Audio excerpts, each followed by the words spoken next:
Kipenzi, mbona siku hizi hatumuoni yule boyfriend wako? Nilimpenda Juma kwa sababu alikuwa handsome na mtu mzuri sana. Lakini poverty haina future. Mimi nataka maisha mazuri, nataka club, shopping, kusafiri, kula vizuri. Siwezi kuendelea kuwa na mtu maskini. Dar es Salaam, jiji ambalo halilali, jiji lenye kelele za daladala, haraka ya maisha na watu wanaopigana kila siku kuishi. Ndani ya jiji hilo aliishi kijana mmoja aitwaye Juma Mwakyusa. Wengi walimuona Juma kama mpiga debe wa kawaida Ubungo, na wakati wa mchana alikuwa hivyo kweli, lakini hawakujua kwamba maisha yake yalikuwa na upande mwingine kabisa wa usiku, ambapo alikuwa akifanya kazi ya ulinzi ili kuweza kuishi. Lakini nyuma ya yote hayo kulikuwa na ndoto kubwa sana na moyo usiokubali kushindwa. Miaka kadhaa nyuma, Juma hakuwa peke yake. Alikuwa na msichana mrembo mzuri aliyempenda sana aitwaye Neema. Wakiwa ufukweni Mwenge, walikuwa vijana wenye ndoto ndogo lakini matumaini makubwa. Walicheka, walipanga maisha pamoja na kuahidi kufika mbali pamoja. Lakini maisha hayakai kwenye mipango ya mapenzi. Miaka ilipita na Juma akajikuta akiishi maisha magumu ya kupiga debe Ubungo mchana na kufanya kazi ya ulinzi usiku. Hakulala sana, hakupumzika sana, lakini alijaribu kupambana kila siku. Vumbi, kelele na vipato vidogo vilikuwa sehemu ya maisha yake ya kila siku. Lakini jambo ambalo watu hawakulijua ni kwamba Juma alikuwa na elimu ya engineering, lakini hakupata nafasi ya kuendelea. Alijaribu kuomba kazi sehemu nyingi, lakini kila mahali alikataliwa. Wakati huo huo, maisha ya Neema nayo yalibadilika. Alivutwa na maisha ya anasa kupitia mwanaume mmoja aitwaye Kelvin, kijana tajiri sana. Polepole alianza kuona maisha ya zamani na Juma kama ndoto za kitoto.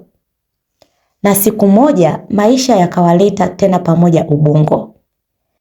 Neema alishuka kwenye gari la kifahari akiwa na Kelvin. Alimkuta Juma bado yuko pale pale akipiga debe, akiwa amechoka kutokana na maisha ya mchana na kazi, ulinzi usiku, na mbele ya watu Neema alimkumbusha Juma kwamba maisha yanahitaji pesa, si ndoto. Siku hiyo moyo wa Juma ulivunjika vibaya sana. Lakini katikati ya maumivu hayo kulikuwa na mwanga mdogo. Mchana baada ya kazi ya kupiga debe, alienda katika mgahawa mmoja mdogo unaopatikana Ubungo. Alikutana na msichana mmoja wa kawaida tu aitwaye Amina, anayefanya kazi kwenye mgahawa huo kama mhudumu. Amina hakumuona Juma kama mpiga debe. Hakumuona kama mtu aliyeshindwa. Alimuona kama binadamu wa kawaida mwenye moyo wa kipekee. Hakuvutiwa na pesa wala show off. Alivutiwa na utu wa mtu. Baada ya Juma kula, alipofika muda wa kulipa, aligundua pesa yake haitoshi. Uso wake ukabadilika kwa aibu. "Samahani," alisema kwa sauti ya chini. Lakini Amina akatabasamu akasema, "Usijali." Juma alibaki akimtazama kwa mshangao. Amina akakaa pembeni yake na kusema kwa upole, "Unaonekana umebeba mawazo mengi sana moyoni. Watu wengi wakicheka, lakini mimi naona umechoka kupigana maisha peke yako." Juma akashangaa sana. Ilikuwa muda mrefu sana tangu mtu amuone kama binadamu mwenye maumivu. Amina akaendelea kusema, "Kuna kitu tofauti kwako Juma. Wewe sio mtu wa kawaida. Naamini kuna siku maisha yako yatabadilika, kwa sababu wewe ni mpambanaji sana." Wakazungumza kwa muda mrefu. Ndipo Amina akagundua kuwa Juma alikuwa na elimu nzuri ya mechanical engineering na maarifa makubwa kuhusu magari. Kisha akauliza, "Kwa nini unaomba kazi ya kawaida wakati una knowledge kubwa hivi?" Amina alimsikiliza, akamfariji na kumtia moyo kila siku. Polepole Juma akaanza kupata nguvu tena. Licha ya uchovu wa kufanya kazi mbili, mchana kupiga debe na usiku kuwa mlinzi, Alianza tena kujaribu kuomba kazi. Akatembea daa nzima na CV mkononi, lakini bado majibu yalikuwa magumu. Siku moja Neema alikuwa amekaa kwenye kefu moja nzuri pamoja na marafiki zake maeneo ya Masaki. Rafiki yake mmoja akauliza huku akicheka, "Kipenzi, mbona siku hizi hatumuoni yule boyfriend wako muuza viatu?" Neema akacheka kwa dharau, kisha akasema, "Nilimpenda Juma kwa sababu alikuwa handsome na mtu mzuri sana. Lakini poverty haina future. Mimi nataka maisha mazuri, nataka club, shopping, kusafiri, kula vizuri. Siwezi kuendelea kuwa na mtu maskini ambaye haoni future. Sasa niko na Kelvin."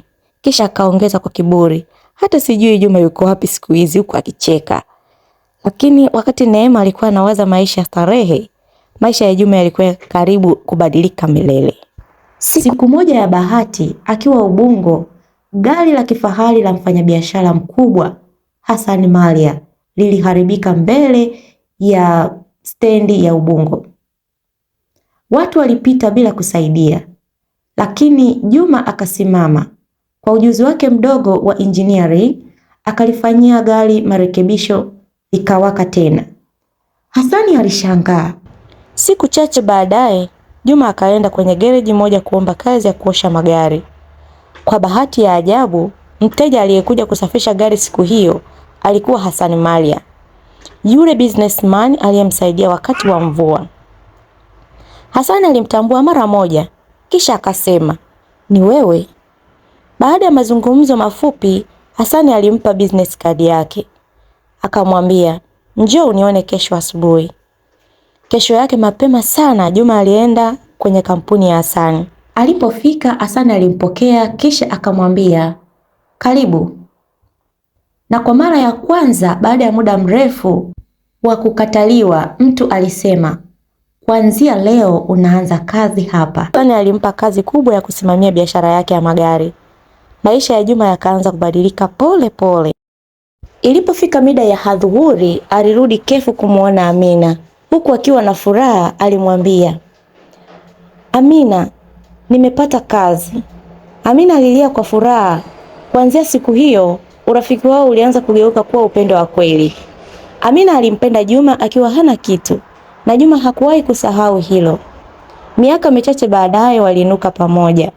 Wakafungua mgahawa mzuri wa ndoto yao. Na hatimaye Juma na Amina wakafunga ndoa. Upande wa pili wa maisha ya Neema yalibadilika sana. Kelvin alifilisika, maisha ya Neema yalikuwa ya kutangatanga, akajikuta anabadilisha wanaume kila siku. Ilikuwa mwanzo mpya wa maisha ya Juma. Maisha yakaanza kubadilika taratibu. Akaacha mateso ya kupiga debe na kazi ya ulinzi usiku. Akaanza kazi ya ofisini. Akajifunza na kupanda hatua kwa hatua. Amina alikuwa pembeni yake kila siku, akimpa nguvu na imani. Upendo ukaanza kuchanua kati yao, si wa maneno mengi, bali wa msaada wa uaminifu. Miaka ilipita.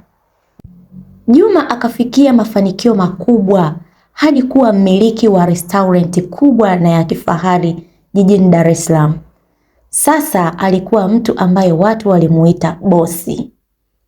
Lakini maisha yana tabia ya kurudisha kumbukumbu. Usiku mmoja wenye upepo mwanana wa bahari ya Hindi, Neema aliamua kwenda kula chakula kwenye mgahawa mpya uliokuwa ukitikisa sana jijini Dar es Salaam. Watu wengi waliuzungumzia. Sehemu hiyo kila kona ilijulikana. Walisema ulikuwa mgahawa wa kisasa kuliko yote pale Masaki. Huduma zake zilikuwa za viwango vya juu. Mapambo ya kuvutia, muziki wa taratibu wa pwani na mazingira yaliyokuwa yakimfanya mtu ahisi kama yupo nje ya nchi. Neema alipofika pale, alibaki akitazama kila kona kwa mshangao. Taa za dhahabu zilimulika ukumbi mzima. Wahudumu walikuwa wamevalia sare nzuri sana.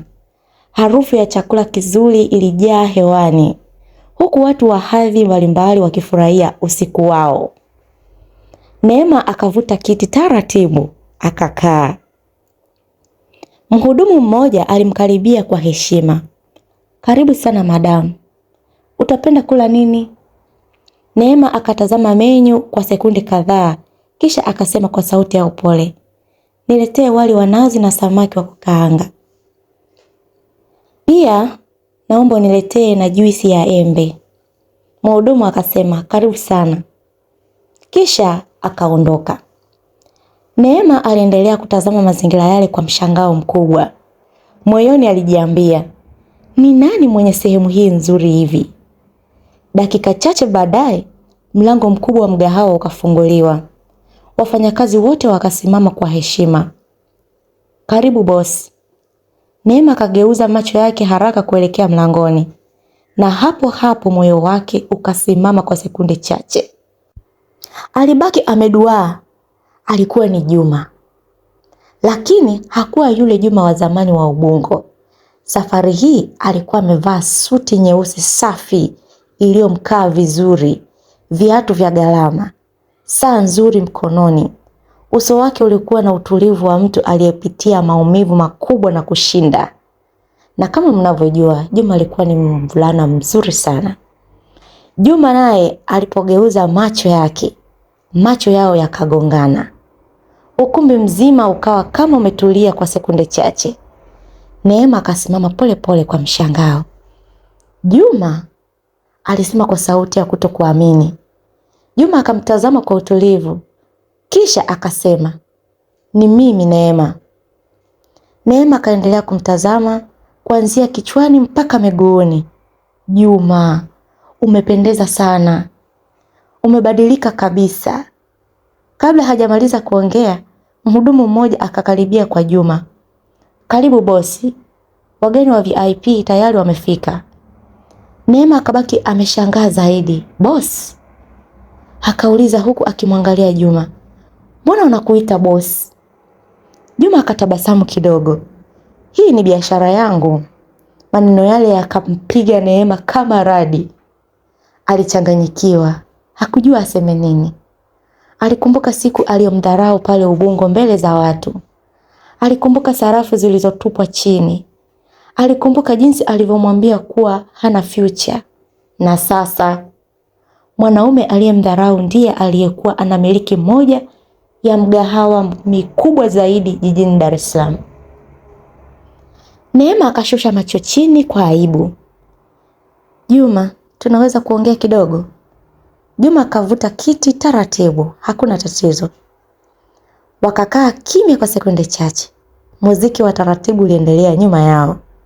Neema akavuta pumzi ndefu. Nisamehe Juma. Juma akamtazama kwa utulivu mkubwa. Kisha akasema, nilishakusamehe zamani sana Neema. Kuwa na amani. Machozi yakaanza kujikusanya machoni mwa Neema. Unajua Juma, nilikupenda sana. Juma akatulia kidogo kabla hajajibu. Lakini hukuamini kwenye maisha yangu. Neema akashusha kichwa chini. Nilikuwa mjinga. Niliona pesa kuliko moyo wako. Juma hakukasirika. Hakukuwa na chuki ndani yake tena. Ni maisha tu yaliyokuwa yamemfundisha hekima.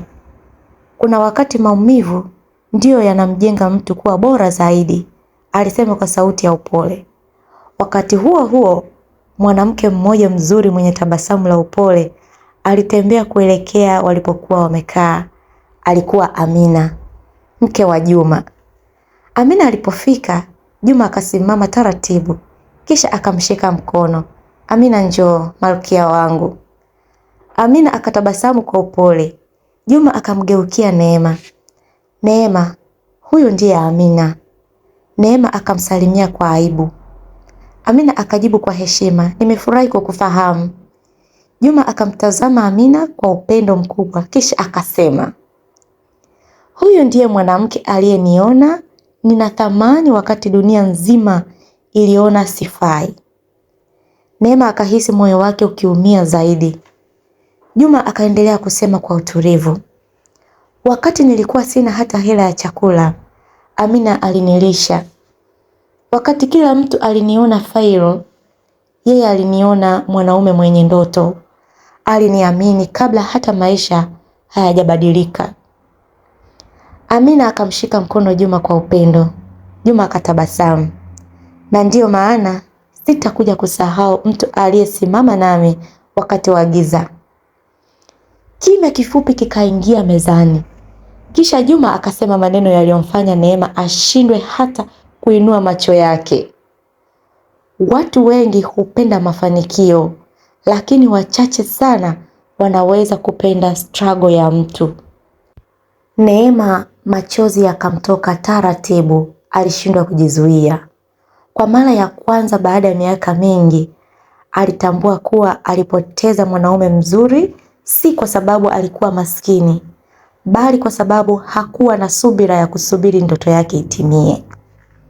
Na usiku huo, akiwa amekaa ndani ya mgahawa wa mwanaume aliyewahi kumdharau, Neema alijifunza somo ambalo halikuwahi kutoka moyoni mwake. Usimdharau mtu anayepambana leo, kwa sababu hujui Mungu anamuandalia nini kesho.